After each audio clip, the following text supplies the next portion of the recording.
This episode of the Oh No No No podcast is sponsored by Dynamic Industrial Services, the rope access specialists. Every week we talk about the Rovers' latest attempts to climb the SPFL ladder, but sometimes even a ladder won't reach.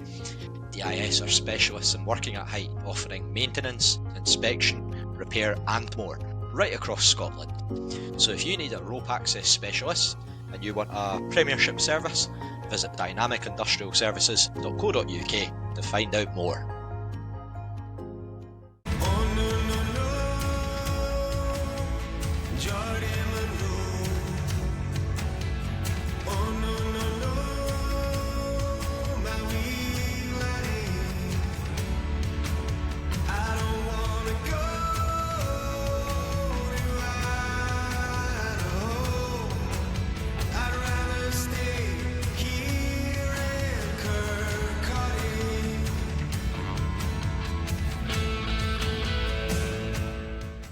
Hello and welcome back to Oh No No No, the Raith Rovers podcast. It has been 11 days since we last recorded and we've been hard at work on the podcast training ground.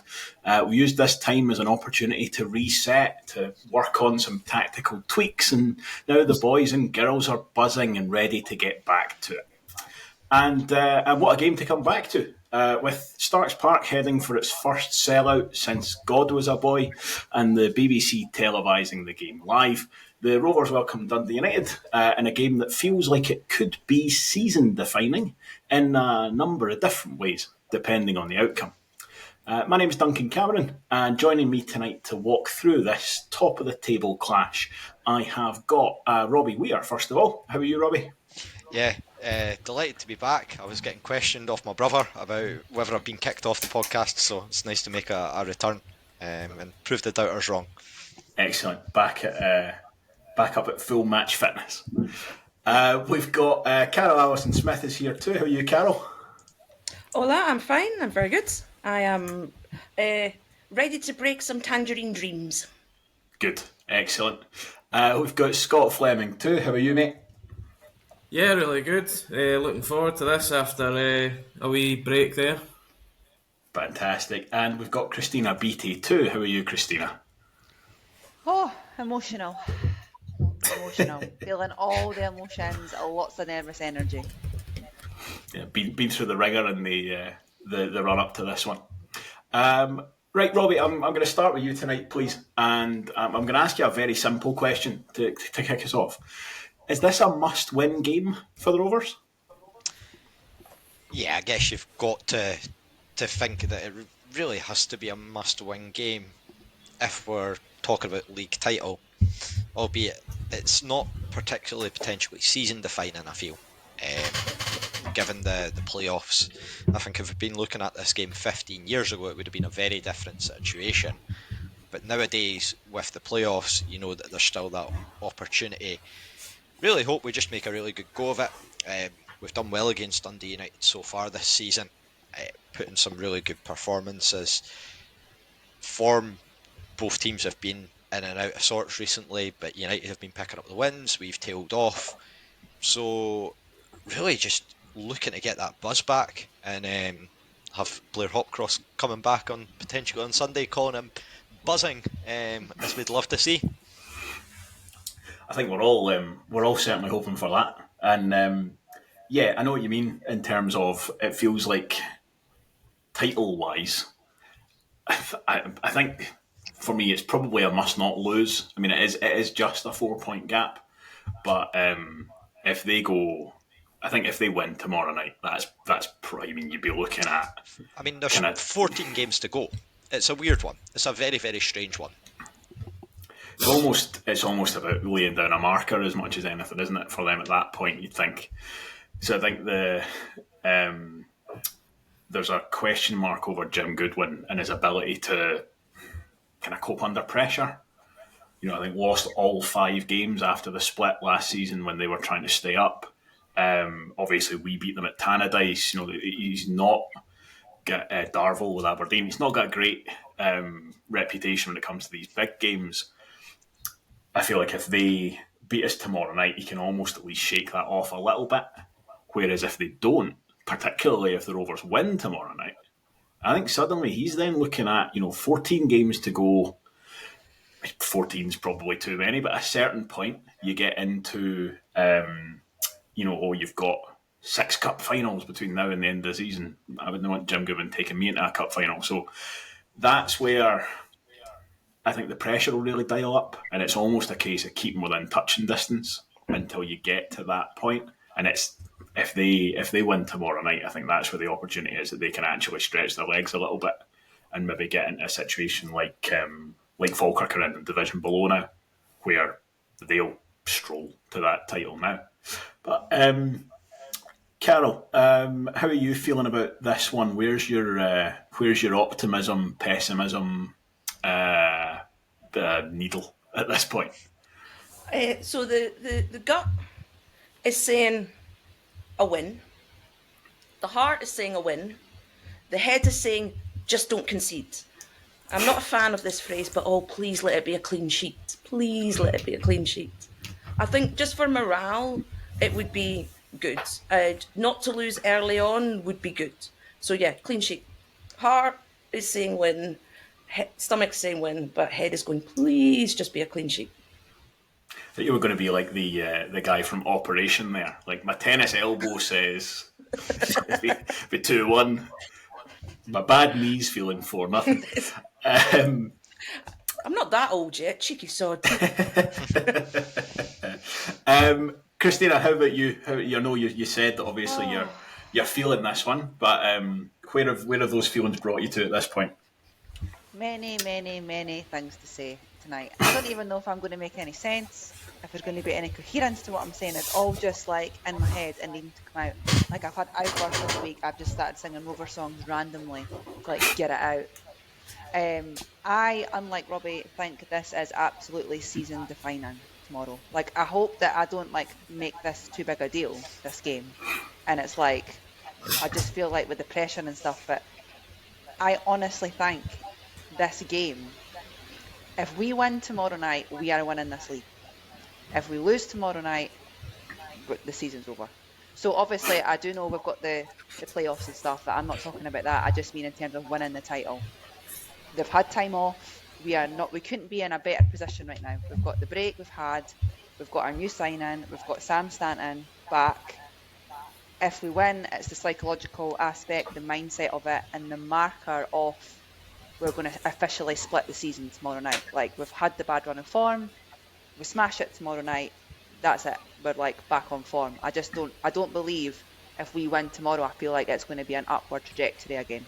I don't think it would ever then go back to how it's been. So, I mean, it could come in the form of a draw. I think if it was a draw tomorrow night and we found a sense of our aggression back, aggression with a sense of discipline, I feel like we could still then go ahead. But I just think it's massive. I can't say the words. I just think it's so big. You can't cope, Christina. I don't know how people have done this for 30 years. I just don't. Unbelievable.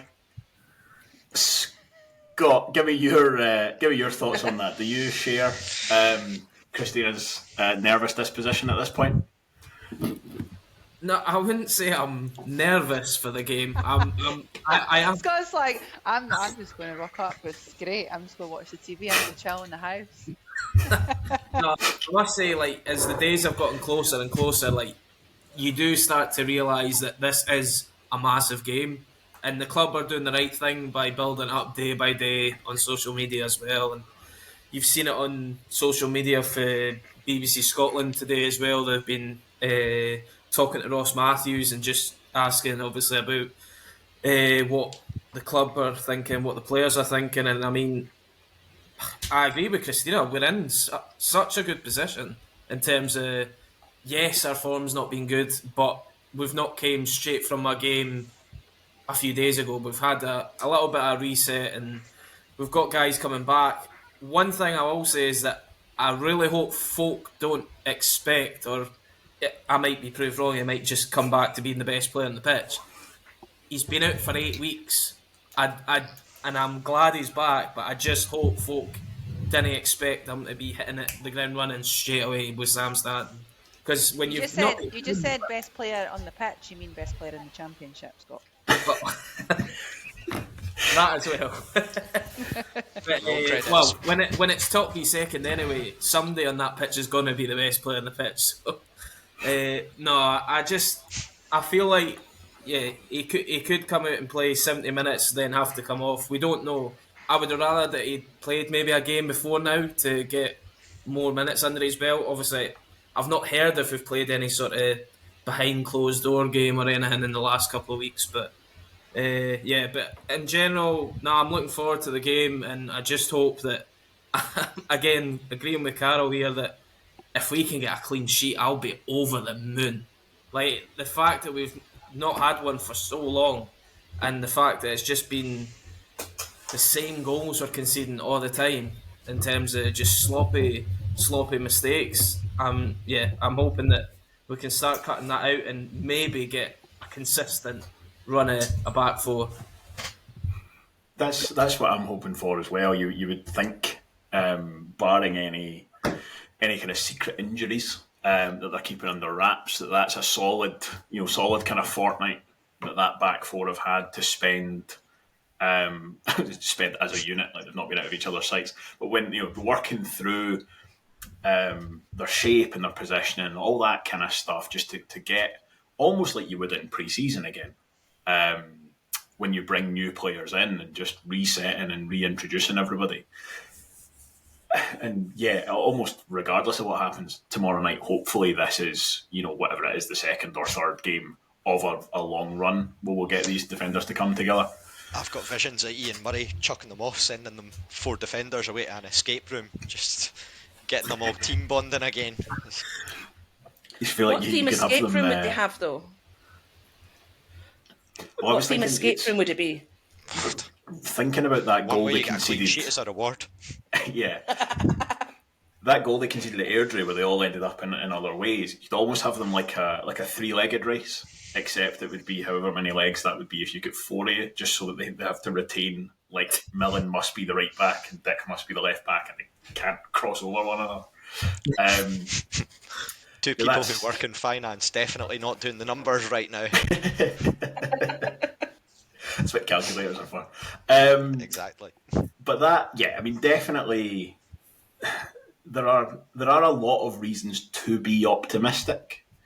Which, I don't know about yourselves. I mean, I kind of tend towards pessimism. That's just my default mode.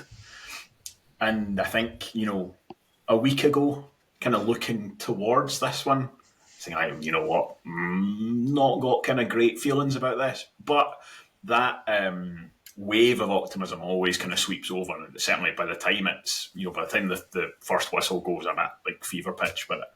But there's a lot of reasons to be optimistic. That this is by far and away the most available players we've had all season. Like, literally everybody, I think, is available for this. I don't think there's anybody who's missing out. Again, I'd say unless there's someone that we've not heard about yet. As you say, Scott, they're not coming off the back of a Tuesday night game or anything like that. They've had time to kind of work through it. The other thing as well is, I think Dundee United's form or Dundee United's performances are maybe bummed up to be a little bit more than they are. When you look at their last few games, I mean, even going back, so we beat them at Tannadice, they drew with Queen's Park, they then had 2 3-0s on the bounce, which is, fair enough. So they beat Partick Thistle 3-0, that game was televised, and Thistle were terrible. Dundee United were fine, but they still needed 2 goals in the last 4 or 5 minutes to really make that, to put a shine on that result. They were never going to lose it. They went ahead early doors, but still, 2 goals very late on. They beat Arbroath 3-0. Fine, well done. You can almost have that one. We couldn't do it. But then they lost 3-2 at home to Morton. They beat Cali Thistle 1-0, which, again, very late goal. They did not play well. Could have given away a penalty in stoppage time had Alan Muir been slightly more Hallelujah. eagle-eyed. They drew 0-0 with Dunfermline, a result that looks worse every week that passes, as Dunfermline continue to be horrendous. And then in the last game, they beat Ayr United 2-1. But again, pretty late on. They had to come from behind in that one. Now, again, I'm sorry, I'm not saying that like late goals don't count. But what I'm saying is the way, I mean, you look at their goal difference and the way that they've kind of pulled away from us a little bit. You start to think like, oh, Dundee United, they're pretty decent. They're putting teams to the sword. That's not really been the story of their recent games. It's Earlier worth on in the mentioning as season, well that Ayr game that Albinson, the Ayr goalkeeper, had an absolute nuke for like especially the second goal. Like I don't know what he's done there, but like how the ball ended up in that net is a bit unreal. yeah, he's almost like he thinks he's 2 foot further over than he is, because he sort of puts his hand up to catch the ball and it's over there going in the goal. But I say, like earlier in the season, they went and they knocked a good few goals past a few teams, but they've not really been doing that. So, with the exception of that kind of Arbroath game, they've not really kind of got themselves in a solid lead and then seen it out really at all recently. There's not. I don't think there's a huge amount to be feared with this Dundee United team. I don't think they're a really, really good side who have found their rhythm and found their groove. I think they are absolutely still there to be got at. And there's kind of rumours around that Ross Docherty, who scored that second goal against Ayr United, could well be missing again, which I think would be huge. He missed the game at Tannadice, and I thought their midfield were terrible in that game.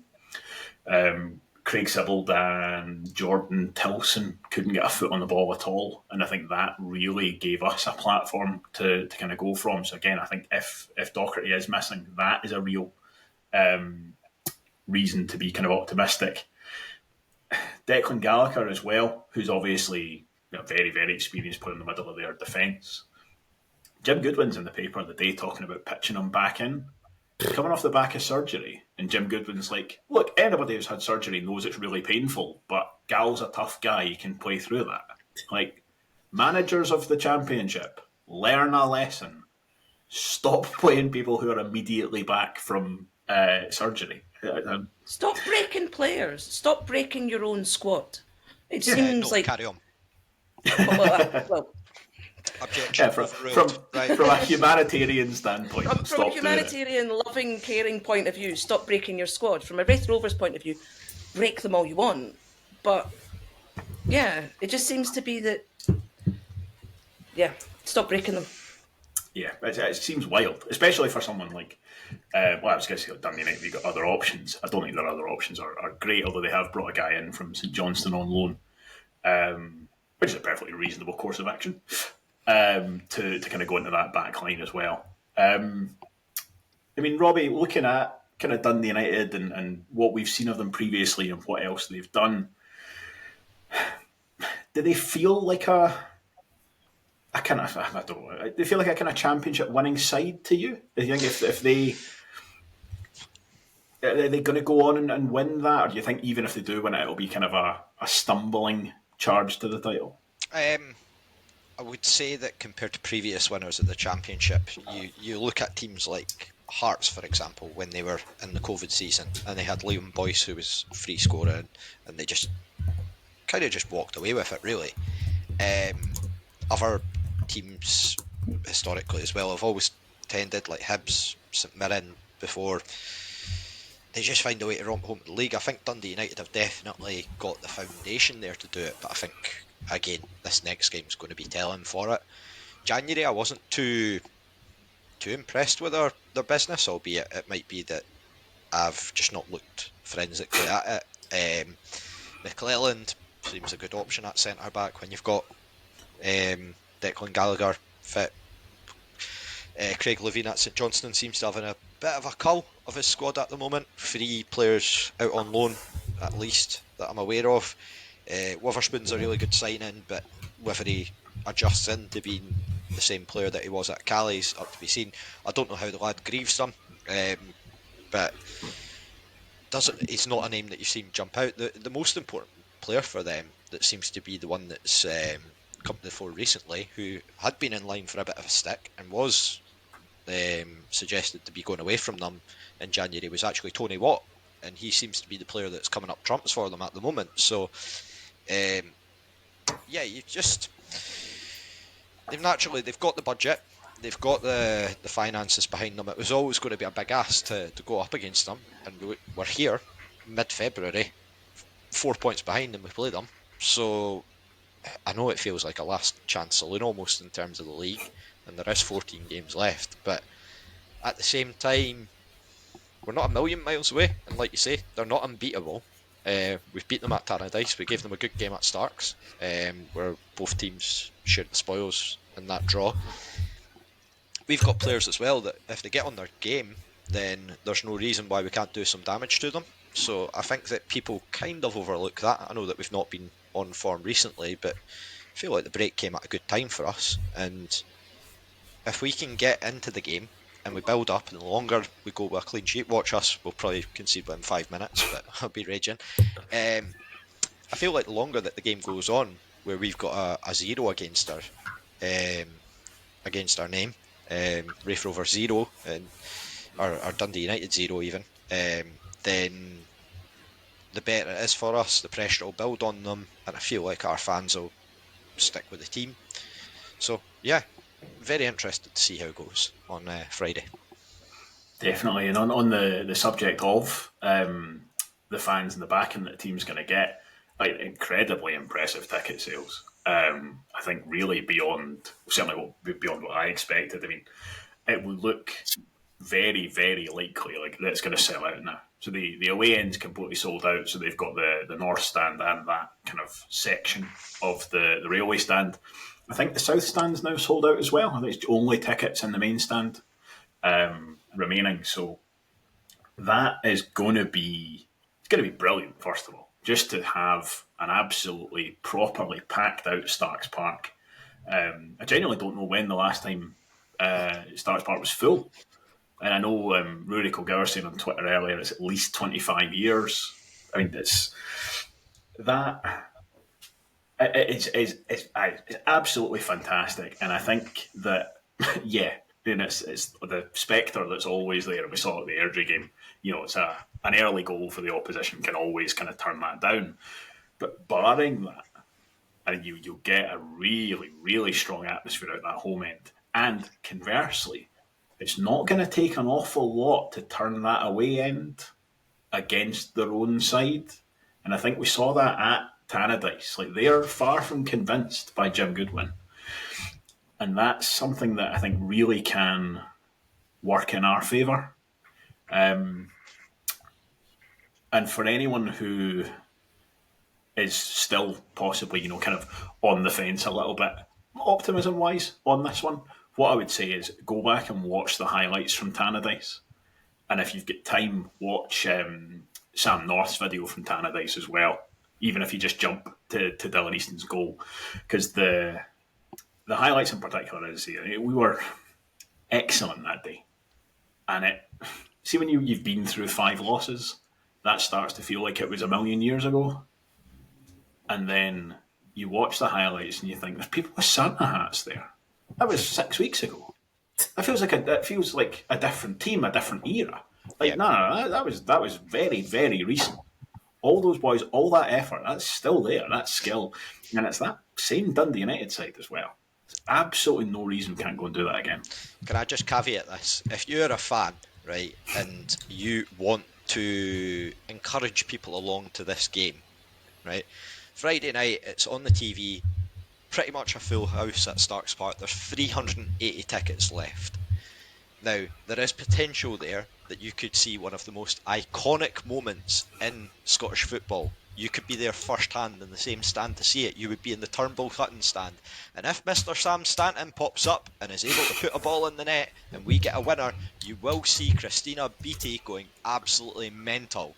So just think about that, and it's worth going along. It's worth backing the lads, and it's a huge opportunity, and I really hope that we can get that full house, because it would just be great to see. It would be a hallmark moment just in terms of the club, considering where we were both 2 years ago and where we were a year ago, just in terms of 2 years ago, in terms of how the reaction to what happened, and everyone knows about that, and you still see about it online.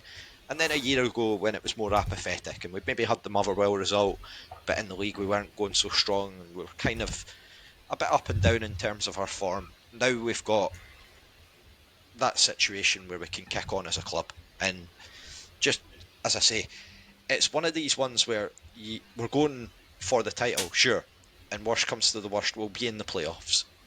But even then, we're building for the future. This isn't a one-season thing. This has got to be a longer-term issue and a longer-term sort of project, shall we say? I know it's cliched in football terms, but yeah, I am every reason for optimism and every reason to get along and get invested in this. I think there's a lot to be said actually for the fact that we've had this poor run of form, and look at the ticket sales. It's actually unbelievable that obviously the fans are invested, so there is no reason for that to stop regardless of the result tomorrow night. I think the club should be really proud of the fact that the fans have come out in those numbers for tomorrow. I think it's really important. The game sold itself, I think. I think is that even though we're on a bad run of form, Rovers have been entertaining this season. So if you were a neutral, this is the game for you. It's fun, it's exciting, and Dundee's season can be summed up in they should have done better. They should have dropped down and should be bouncing but straight back up. But this is their season of should-haves, and they've not completed on any of them. And I don't want to say it is a season-defining game tomorrow, but it is going to be a massive turnaround. If we lose, it's a continual run of form, and the grumpy clappers up the back are going to get louder. Whereas if we win, the atmosphere is going to be amazing. And if Kev Dabrowski scores, I swear Christina's going to be on that pitch. And I will pay good money for that. If I could tomorrow, if I had the money, I'd be on a flight home. There is a 9 o'clock flight tonight out of Barcelona, which I've just missed. If I could have got that, I would have been Carol, there tomorrow night. There was a story during lockdown with COVID that there was a man that was so enamoured with a lady that he took a jet ski from Ayr to the Isle of Man. Now, I think that you would probably be the first person ever to go on a jet ski from Barcelona and find your way all the way around the Bay of Biscay, over the Channel, and all the way up. I'm not sure how it would work, whether it would be... Oh, that Strait of Gibraltar is pretty rough, baby. Aye. But just skidding around Portugal, going past the shipwreck site and heading up. Yeah, Aye. It would take a few days. But you'd be there nonetheless.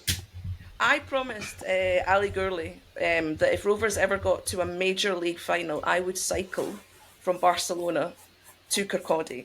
So part of me is always slightly hoping Rovers never get to a final, because I'm not in a state for that yet. Give me a few more years and I'll be ready, but I promised I would do it.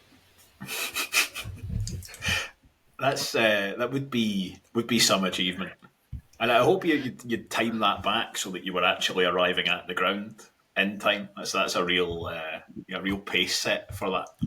I don't think anyone wants to sit next to me after so many hours in the saddle in a cup final. That's not going to be pretty. No, but we could work on it. Yeah, definitely. I mean, listen, it's not going to happen this year, so at least you've got at least 12 months. Yeah. Right, let's talk about the main man then. Seeing as he's coming back, and I don't think there's any question marks over who to throw this one to. So, Christina, give me your thoughts, please, on Sam Stanton and his return to the fold. We should have planned this to have music or something at this point, like a big fanfare. I was going to say we could drop it in post, but no, I'm doing the edit, and it's not going to happen, I'm afraid. Oh, Sam Stanton, everyone's favourite Valentine, isn't he? I said on the group chat, Sam Stanton's the kind of man that can build an IKEA Pax wardrobe in 30 minutes. I bet he can. He's that kind of guy. He's just, yes. I'm rolling my sleeves up to talk about this. I've got many bullet points. So, I think the last time I was on, I said, surely the bad run of form can't be because we're losing Sam Stanton. I kept saying, you can't play the Sam Stanton card. It can't all just because of him. And tomorrow night, I'm hoping that's proved incorrect, and it is all because of him. And he's going to come back, and I want him to score the first goal. That would be the dream. there's that big space in the midfield, I think, that is clearly, it's a Sam Stanton's hole that needs to be filled. Getting him behind everyone tomorrow night, making it all happen. He's so good at controlling that area and being so dominant there, and I think he really does. He shapes the game. And I don't really think he does. Is the kind of player that needs to have had a couple of games under his belt in the build-up to tomorrow. I think that he obviously has been training with us. It's not like he's just trained this week and then going into this game. He's obviously had a week or so, a couple of weeks to get back to full fitness. So, and I think they kind of played it safe and not playing him previously because they probably could have. So I think they were definitely saving him for this. So all is right in the world that Sam Stanton is back. And I really just want to hear that voice when he scores the goal. First goal of the evening, number 16, Sam Stanton. Living for it. I mean, I'd rather he scored the 7th, to be fair, but I will settle for the first. And if he runs right down into that main stand, by the way, I'll jump on the wall. I didn't even know. But is it like the match day safety officer's little kind of box that's there? I'll jump on your back. Piggyback. You know what's the funny thing? Wouldn't be the first, definitely won't be the last, I'm sure. No, that's what I was thinking. The kind of roof of that little box Structural does not look... integrity, by the way. Fair play. Yeah, I think I'd need to have cycled for Barcelona to Glasgow probably before I've tried that. Yeah, that steward that stands in that spot, that is precarious. That is literally right in my eye line. So that steward tomorrow night, I'm coming for you. You're going to leapfrog him onto the pitch. Robbie, give me your thoughts on the kind of returning Sam Stanton and whether you do think he is the sort of the magic bullet in that midfield. Listeners with small children, please mute for about 5 seconds. Thank fuck. Huge player, delighted he's back. Just an excellent, just all-round midfielder. I know they say the jack of all trades, master of none, but he's just so good. Adds so much into the team. Was providing plenty of goals. Did well with assists. Can drag us up the pitch. Links in well with the other players, and overall, we definitely became a worse side without Sam Stanton in it. Now, I know that me and Christina had our discussions before about the best player in the championship, and I am more than happy to be jumping on that train now to join her in the Sam Welcome. Stanton club. Aye. So, humble pie has been eaten, and just really looking forward to seeing him back, because it's basically what everyone wants, isn't it? Everyone is fans across the club. Signed that new deal, scored against Ayr, then got injured against Ayr. Really innocuous situation, really innocuous challenge. Now you just want to see him back to full fitness and to galvanise our team and kick on. Yeah, absolutely. I think what he does better than anyone else in the championship, and I know, Christina, you're thinking everything, but specifically what I think he does better than anyone else in the championship is doing multiple jobs in the same midfield at the same time, or during the same game. You almost, it's like you don't need to give Sam Stanton a specific job in a midfield. You're not having to say to him, right, Sam, you're the number 10 today, or you're playing box to box or whatever. He will basically do all of it all at once. And it's, Blair's mentioned it before, where like your midfield is Scott Brown and Sam Stanton on either side of him. Like that, and that's how it seems sometimes. He's doing the job of more than one player. And it covers, I know it's an old John McGlynn thing. He used to say that hard work covers a multitude of sins. It feels like in this Rovers side, Sam Stanton covers a multitude of sins. Like, other people don't need to worry about a lot of their own game, because that's what Stanton's there to do. And it means you can do things like playing, you can play Lewis Vaughan as the number 10 if Sam Stanton's somewhere else on the park, because he goes and he mops up. You can play Stanton as your number 10 and not have to worry about two holding midfielders necessarily, because he's so aware and so instinctive. Yeah, absolutely. That's it. And it's just, he knows where he needs to be at all times, more or less anywhere. Which is, we talk about, that the last episode I was banging on about fullbacks and positional discipline and all this other boring stuff that nobody else wants to hear me talk about again. But it's like a lot of players have that specifically to what they do. So, if you get a right back, he knows where he's supposed to be positioned as a right back. But if you ask him to play right wing, suddenly it all goes to pot. Stanton just seems to have that innately wherever he is, and he's always doing it. And I think that's really what we've missed when he's gone away, is everyone else is having to work much harder and probably work cleverer, which is harder to do when he's not there. So I think it is... it's obviously a little simplistic to look at it and go, oh, Stanton's back, everything's fixed. But I do think it makes everybody else's life easier. And that's really almost before you get to the stuff that he does when he's actually got the ball at his feet, which is, again, excellent. And there's no lack of kind of contribution on that point either. Scott, just give me your thoughts on Sam Stanton. You mentioned before about... there's kind of a question mark over whether you'd pitch him back in immediately or not. But what's your thoughts generally on what Stanton will bring now that he's back?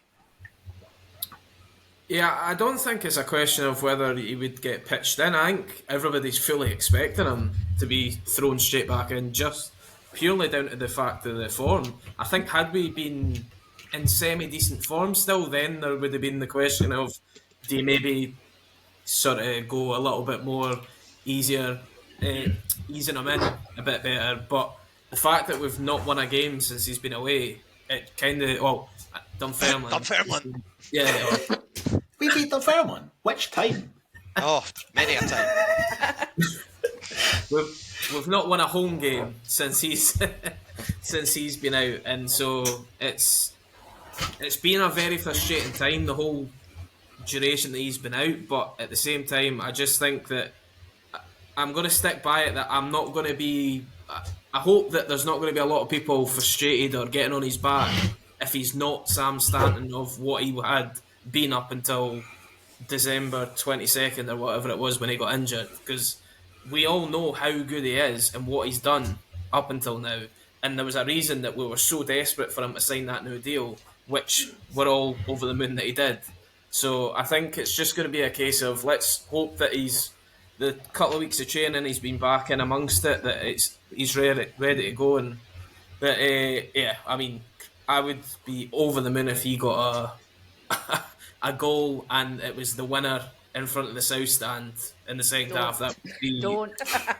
Scott, I can't. I'm done at this point. I am done. Don't. Thing is, Raith TV has a perfect view, Christina. We would see everything. It would be fantastic. It would be caught on camera. It's not just Raith TV, Carol. It's BBC Scotland as well. Oh. See, for every single player in that squad, no pressure. I'm just going to say, for every single player in that squad, right, that's not Sam Stanton, see if you come in and you score on Friday night, the winner, I didn't care. I'm completely disagree with Scott. I will absolutely love you to bits, right? It's just, long overdue. So just, we'll get into lineups in a minute, because actually there's a huge argument to be had of actually how you fit Sam Stanton back into this side again with the other players that are around. But before we do that, I just want to have a quick mention of James Brown, the new arrival, in on loan from St Johnstone. An interesting one, I think, just in terms of, I don't think he was the top of anybody's wish list necessarily, and I don't mean that in a bad way. I think we all had a name in mind who'd kind of been rumoured, and I think we were all kind of wedded to that rumour. I don't know why we never say his name. It's Lee Ashcroft, that's who I mean.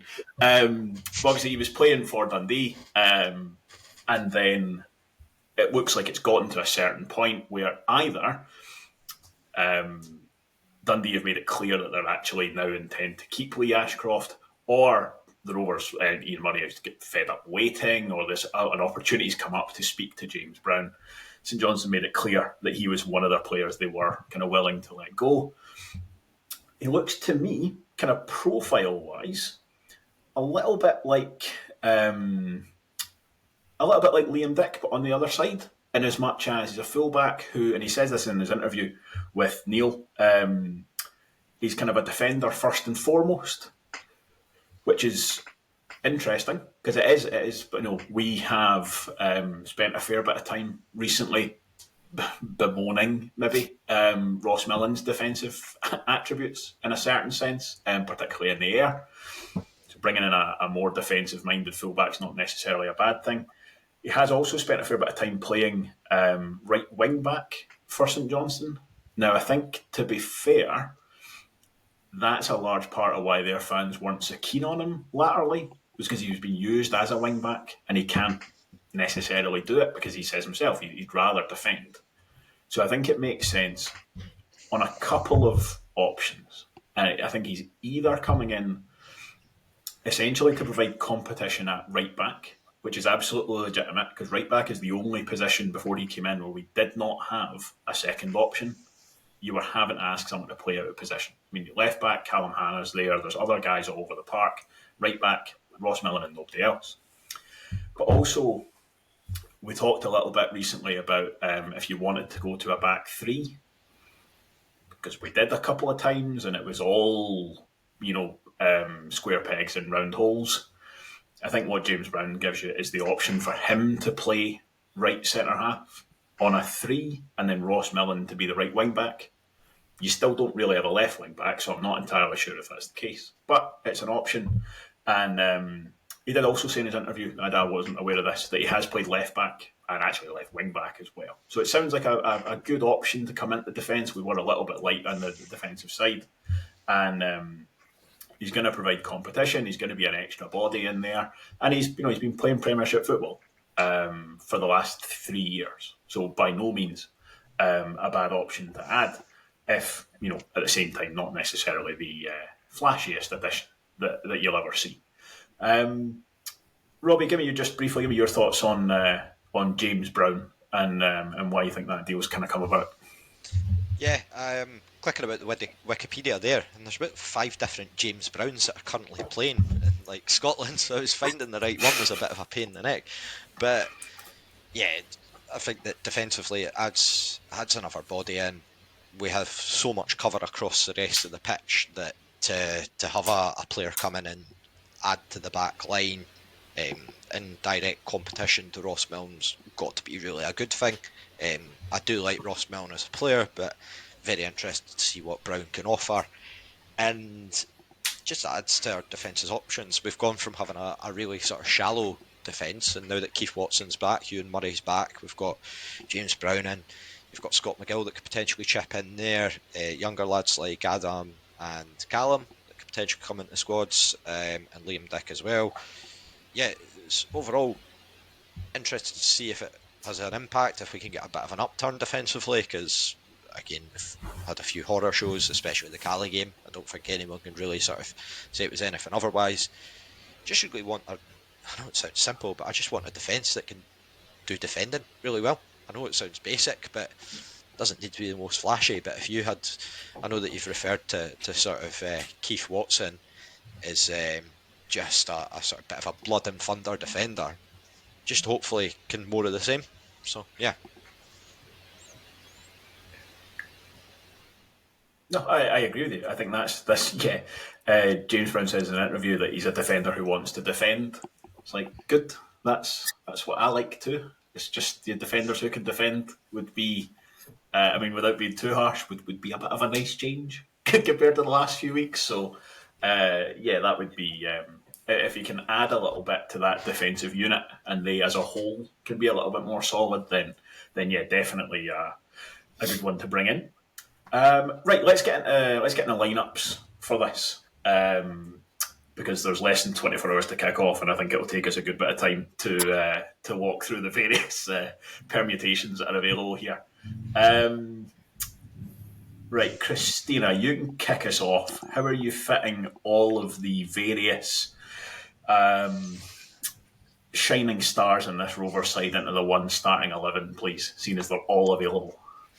No idea. I've got things scored out left, right, and centre. I've gone with Dabrowski. I said him first. Dabrowski. Good. Watson, Murray, James Brown, Dick, Scott Brown, Byrne, Stanton, Connolly, Rudden, and Vaughan. Okay, interesting. So you've gone James Brown over Ross Millen. Yes.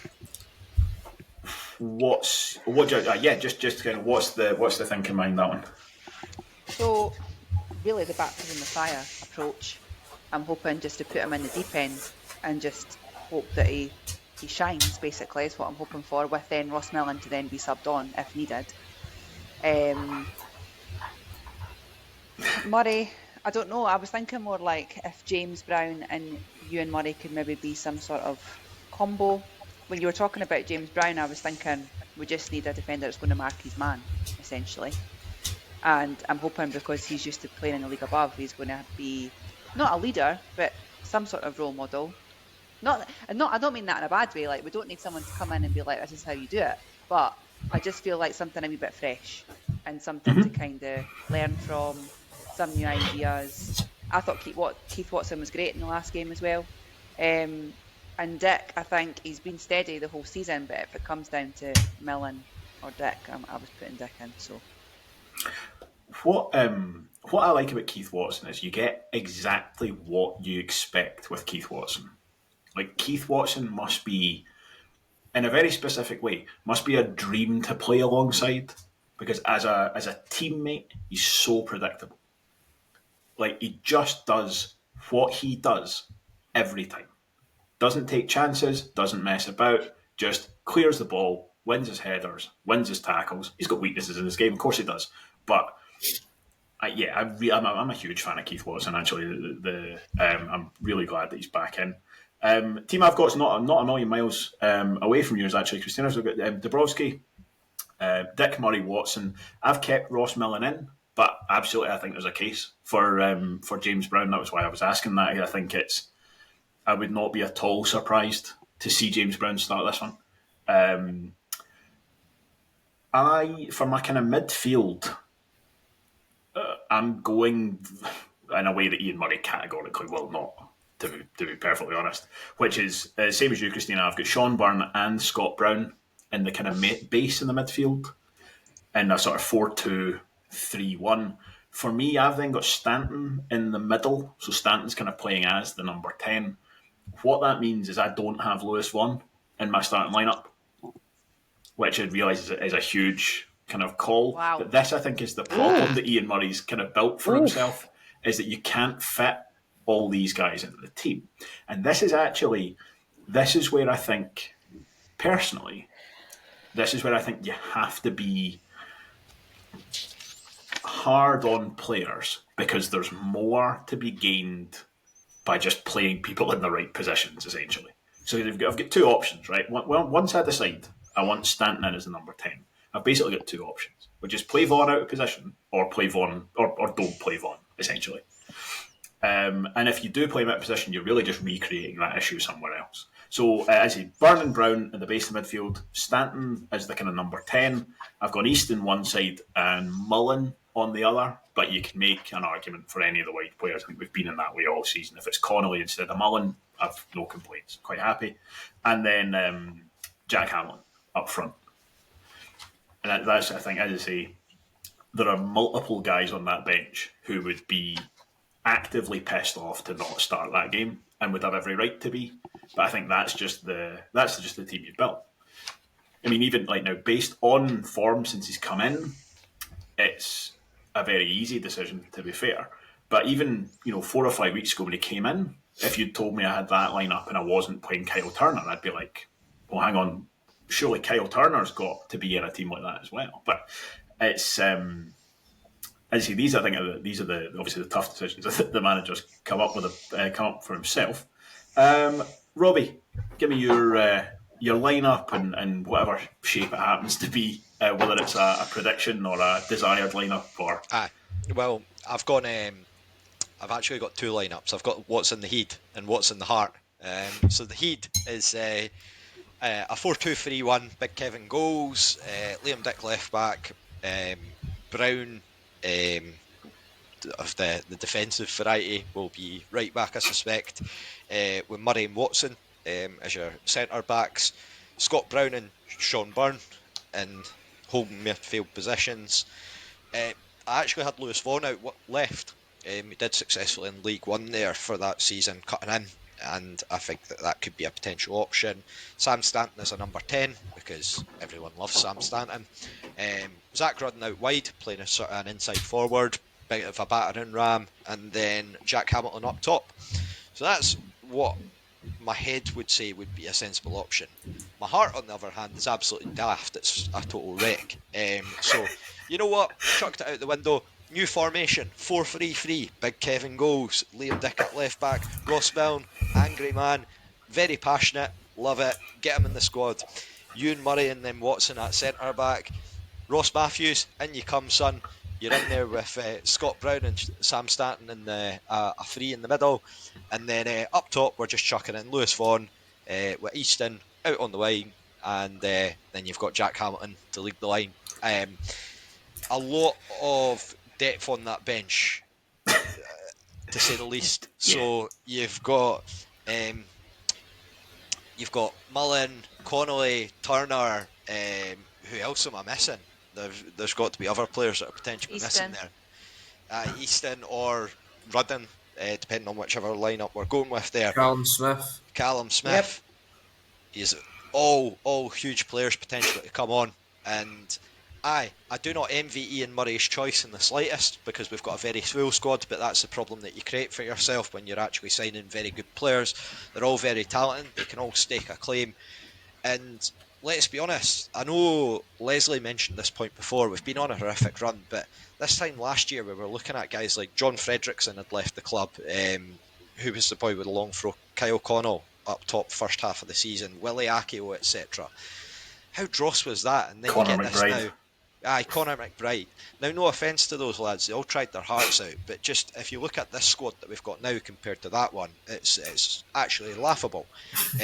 So I know we might get absolutely pumped on Friday night. It might be that we come away with a win, but you know, I know I'm probably termed as a happy clapper. Nobody's happy about the form that we're in, but I'm just enjoying the situation that we're in, because it is actually a bit laughable that we're mid-February and still like if we win, we're a point behind Dundee United. Like Ross Matthews said it in his BBC interview, if you'd offered that at the start of the season, any Rovers fan would have bitten your hand off for it, because United are overwhelmingly huge favourites for this league, massive budget, they can chuck money at players that no other club in this league can. So, you know, we're here for it, and all we can do is get behind the team, and I really hope that the guys in the singing section, it's a Friday night, I don't think the club can really say this, but go out, have a bevy, and enjoy yourselves, and just get on it, make a raucous atmosphere, and I'm sure other people will get involved, and just have a good time, and hopefully we can get a win, get ourselves back into this title fight, and cause a bit of a headache for Jim Goodwin and those ruffians from Dundee. I think Christina said it earlier on. She's absolutely right that depending on how this result goes, you start to look at that little patch very differently. And so if we win this game tomorrow night, I tell you right now, I'm going to stop talking about 5 games that we lost in a row. I'm going to say, mind we lost 3 league games, but then we beat Dundee United again. That just suddenly it stopped. You can change the narrative really quickly.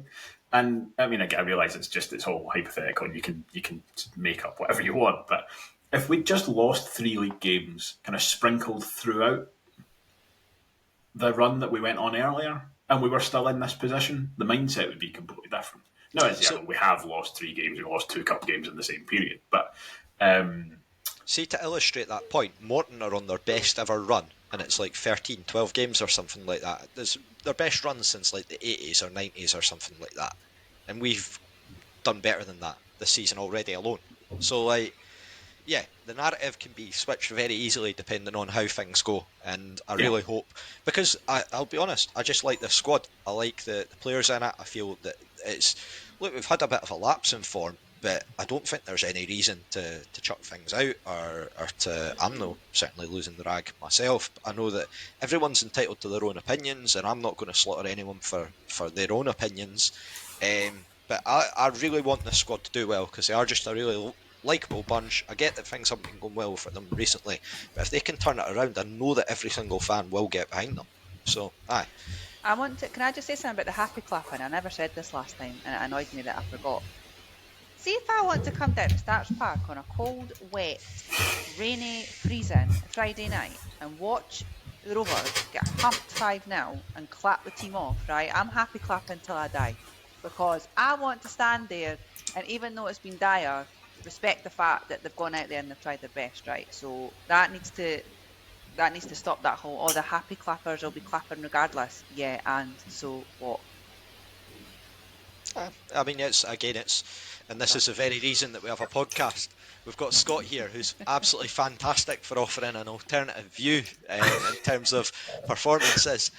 And yeah, again, everyone's just very cliched to say, but everyone's paying customers, really. And I get that football's a bit different. It's a different environment, and everyone will have their own beliefs on how you motivate people and how you get the best out of people. And yeah, I just hope that we can turn a corner and kick on. Is all I'm saying. Yeah. That's just my point. Definitely. Right, Scott, your thoughts on the lineup, please. Yeah, I've gone and chucked James Brown in as well. I just think that it's actually I think it's more the game than anything. I would rather have somebody that's a defender in this game ahead of, if it was somebody like Arbroath at home, I think I might have just stuck with Millen. The fact that we can get crosses into their box and stuff like that. But I think for this game, I would like to try and get a more steady defence. So I've chucked James Brown in. Yeah, obviously Big Kevin goals.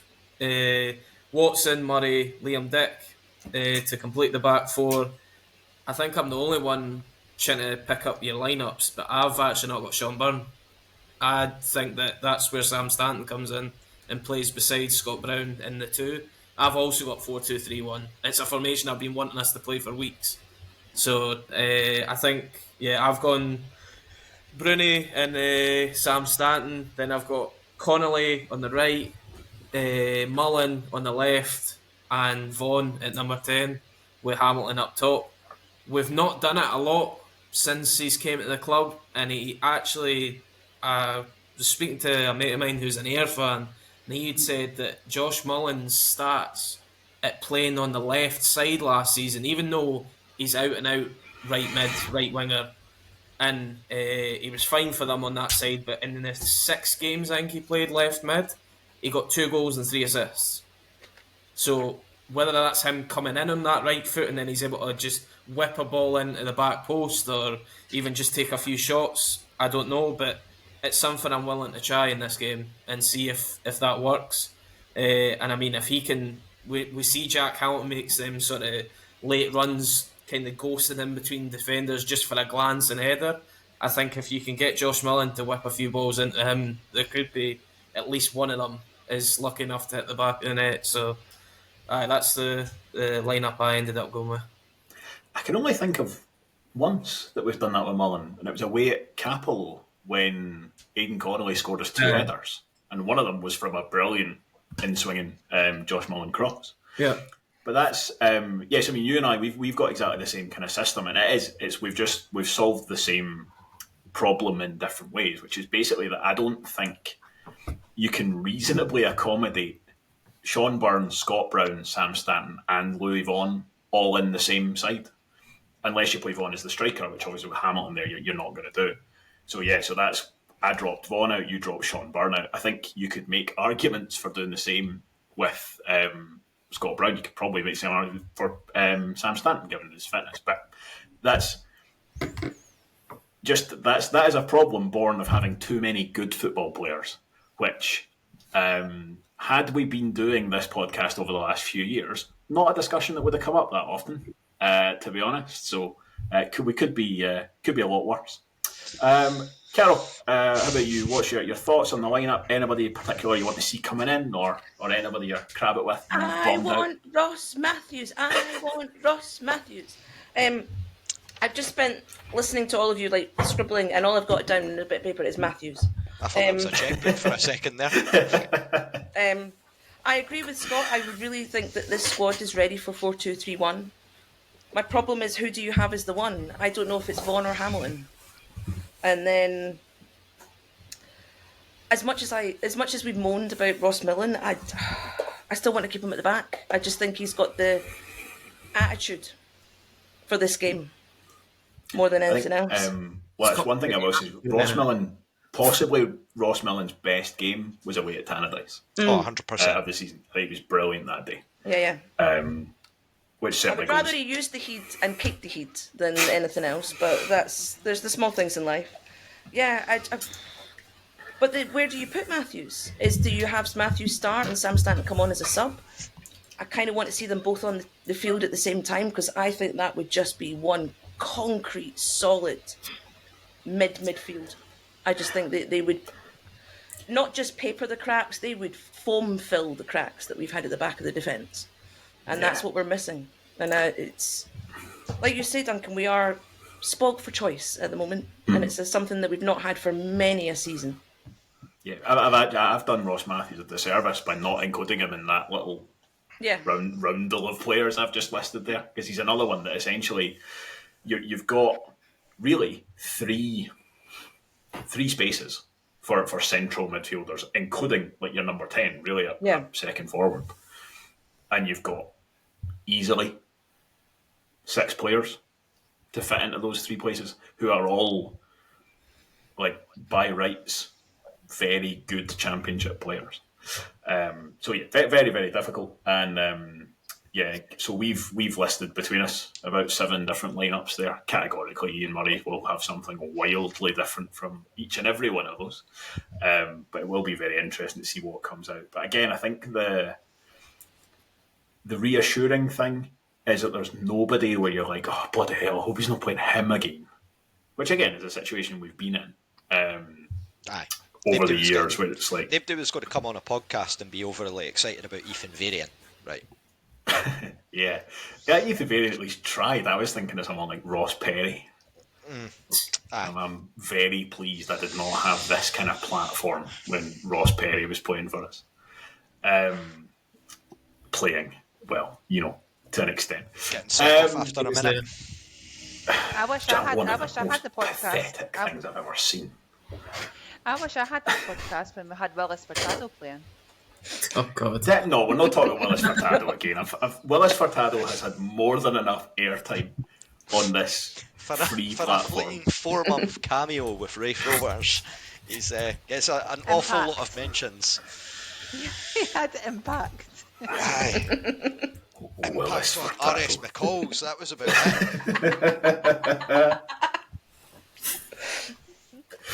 Right. Bloody Willis Furtado, man. Right, moving on. I'm going to jump straight into tonight's big question, right? So, I'm going to take a bit of inspiration. Are we getting any predictions? Well, you want to do predictions? Right, let's do predictions then. So we'll do that. Right, Scott, you can start then. How do you feel? I just think it's written in the stars for him. I'm going as long as we're playing James Brown, I'm going 1-0 and it's going to be Sam Stanton. Ooh. Dead. I mean, to be fair, he's delivered in all the big games so far. Certainly wouldn't put it past him. Right, Christina, what have you then? What do you think is going to happen? 2-1 Rovers. 2-1 And I Rovers. think we're going back to our last kind of minute winners. I think it's just going to be that kind of game. If Stanton gets a last-minute winner, Christina's just going to be like a version of Lemmings in the main stand, where she just flies off the front. That's it. I'll be in the hospital. I'll be in the Vic. Yeah. Bearing in mind that a packed-out Starks Park is essentially unprecedented. A packed-out Starks Park on a Friday night with a last-minute winner is... You're getting into that's beyond crowd wildest. surfing territory. That is full on crowd surfing out to the pitch, Christina. You're I on. mean, honestly, genuinely, Robbie, you said it earlier on. You go back even a year ago, And it was just kind of apathy and all this kind of stuff. And you're like, yeah, it's fine, whatever. We We'll go beat on. Cove. We beat Cove 6-0, and I can't remember a single goal from that game. Now, I admittedly, I am from a family of very senile people, but there's just there was very little redeeming about the second half of that season. And the thing is, I don't know, genuinely, I don't know if I'd have believed that there was enough interest and enough bodies nearby to get a sold-out Stars Park for a league game this time last year. I would have said, you probably need a good 2 or 3 years of like good performances and all this kind of stuff to kind of build up to that, and it's remarkable, really is. And yeah, I'd certainly love to hear what a full Stars Park sounds like with a last minute winner. Right, Carol, prediction from you, please. I'm going green prediction. I am going to go 3-0 Rovers, and I am going to go Stanton, Matthews, and Vaughan with a last minute winner. Excellent, good. Last minute winner at 3-0. Yes. We'll score 3 90th minute goals. Yeah. We should probably add, for anyone tuning in from the Dundee postcodes, you will probably be listening to this, just give us a wee bit of a morsel. Like, we're on a bit of a poor run of form here. Like, there's no need to be. Not won a game by more than a single goal all season. Come on, he's 3. I'm going for 3, 87, 88, and 90th. It could just be a hat trick in the 90th minute. No, we're going to spread it all out. Let's spread the love. If that happens, Right. and I've not put a bet on, and none of you have put a bet on your heads be it. Carol, if that happens, you decide how much you would have bet and I'll give you the money. It's on record. Right, Robbie, give me your prediction, please. Right, my head is going to go with a 1-1 draw, I think. Sorry to kill the buzz. On the other hand, my heart is fully pumping, and with our 4-3-3, with Milne in there, Ross Matthews in there, Dylan Easton playing a blinder, I think that we'll win 2-0. Easton will get a goal, and then I think that Kyle Turner will come on and nip in and get a late win, second for us. We should have been doing this podcast tomorrow night at 5 o'clock because I need to go to Stars Park now. I'm out the door down to Stars Park are ready for this game now. We've timed it all wrong. Right, how do I think this is going to go? I've got absolutely no idea. I really don't. Right, I am going to go for 2 each. Against him, I reckon we're going to be 2-0 down. And I think this is going to be the turning point of the entire season. I think this is going to be one of those where you look back at the end of the year and you go, see, when they scrapped that back to 2-1, that was the turning point the whole season. Never look back after that. I came back to 2-0 and 2-2 in this game, but then the results just come. And Jim Goodwin crumbles and they sack him and they replace him with Dave Bowman, who gets sent off every time he's there. See what I was just going to say, I'm wondering if, and we know what Murray's like, but in this sort of game, if the game's a draw going into the final 10-15 minutes, is either manager going to go for it?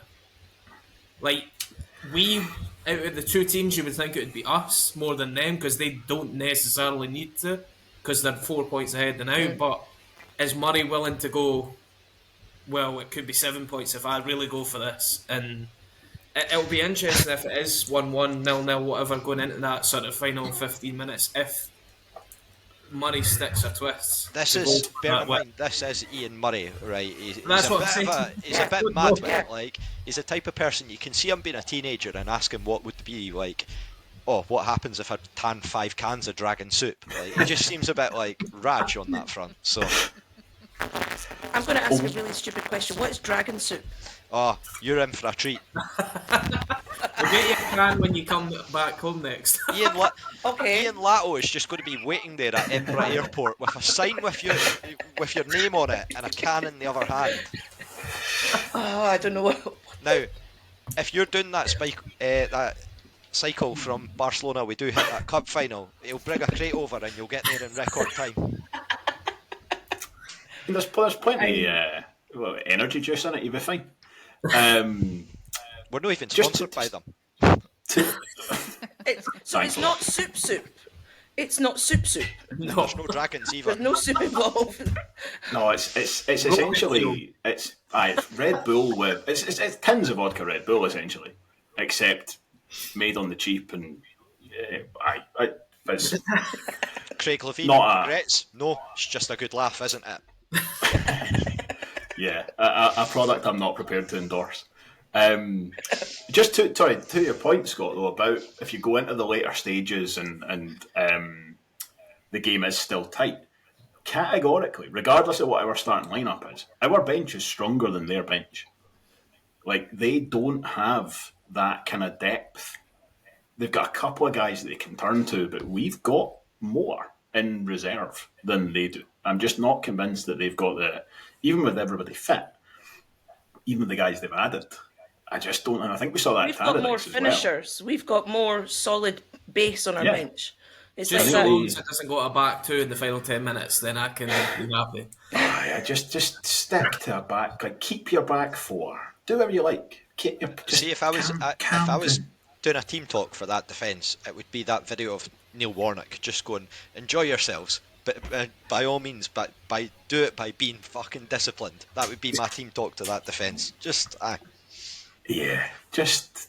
cock Annie a wee bit. There's no they anything daft. You'll be fine. Right, let me get to my big question then, and we'll see us through, because this has been another one where we've been going for a right good long time.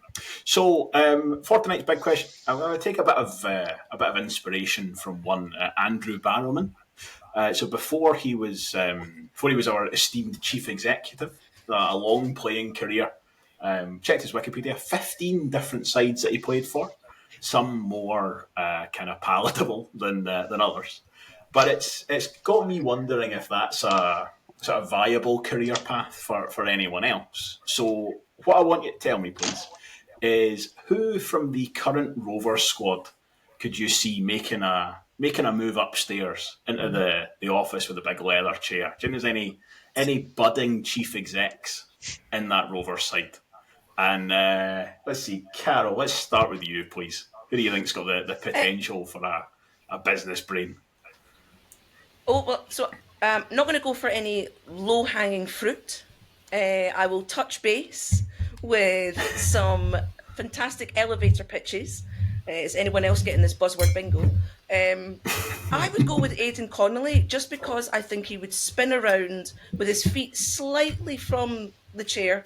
Being a small person myself, sitting in big executive chairs, your feet don't quite touch the ground. And I just imagine him spinning round like a Danger Mouse villain stroking a white cat, just dropping all the buzzword bingo and having the time of his life. Excellent, that's a good call. Christina, how about you? Who have you got in mind for this one? For me, it's got to be Lewis Vaughan. I had a picture in my head of his testimonial match poster with all the different Lewis Vaughans, and then we can just have him in his suit right at the top. I just think that would be the cherry on the cake for Lewis Vaughan's career with the Rovers. All right, fair play. Robbie, what about you, please? New chief exec required.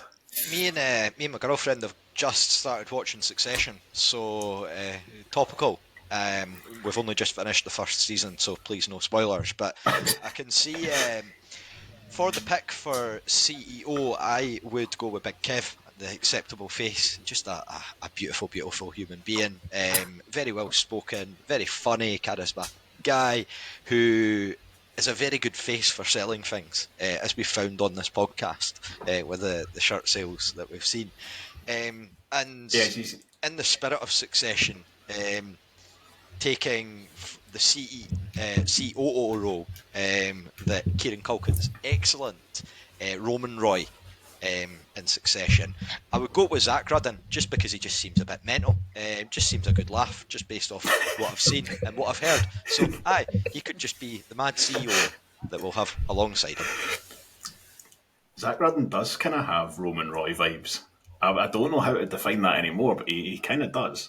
And you're right, Kev does have a bit of a kind of business brain as well, because he tried to chin Blair for 10% off those travel mug sales. So yeah, I think that's a fair shout. I would have And compared Kev to Kendall Roy, but I just don't think it would be good to compare your goalkeeper to a drug addict. So let's be honest. and Scott, how about you, please? I was kind of stuck between two. Christina went with Vaughan. I kind of had him as well. I think for Vaughan it would be in terms of just for the club, just a PR thing. The fact that he'd been with the club the whole time and just he's a fan favourite. Just nobody would disagree with it for any reason. I just think that everybody would just be like, yeah, go on. And then I think just for a calm sort of head, you'd probably just go Stanton. Because like he would just go about his job doing it correctly and nobody would have to say anything to him. He would just know what he's doing and go behind the scenes without anybody noticing. Yeah, best CEO in the championship. Yeah, that's to be fair. That's That's Andrew kind of Barrowman. along similar lines. I was thinking, I was thinking Scott McGill. Just even we've played him sort of everywhere else. So it's just it's like play him left back, play him right back, play him holding midfield, attacking midfield. Do you want to be chief executive? Do that as well. I feel like know, it's a great answer for any of these questions. Like you could say who do you want in your team in like a pub quiz? Who's going to join a band? Who's going to be a cult leader? Like Scott McGill could just do any of them, just with his utility role. So good shout. There's a Scott McGill who plays in pubs in kind of Stirling and Falkirk, and I'm not entirely convinced it's not the same one, and he just turns his hand to that as well. Right, brilliant. Well, I tell you what, I think that'll sort of bring us to a close for this evening. I'm right up for this game tomorrow, and I know everybody else is as well, and it's going to be absolutely brilliant. I mean, I literally a packed out Starks Park, which quite simply I've never actually seen before. So I'm really, really looking forward to it. Brilliant atmosphere as well. So thank you everybody for listening and for watching. You can get more from the podcast on the Twitter and the Instagram. Keep your eyes peeled for any new stuff popping up on the Etsy shop as well, which is still going great guns. So thank you to everybody who's been buying stuff from there. There's links for all of that in the the show notes or down below the YouTube video if you're watching. We'll see you at Starks Park tomorrow night, and whatever happens, we will be back over the weekend to talk about it again, I'm sure, at great length. So thank you and goodbye.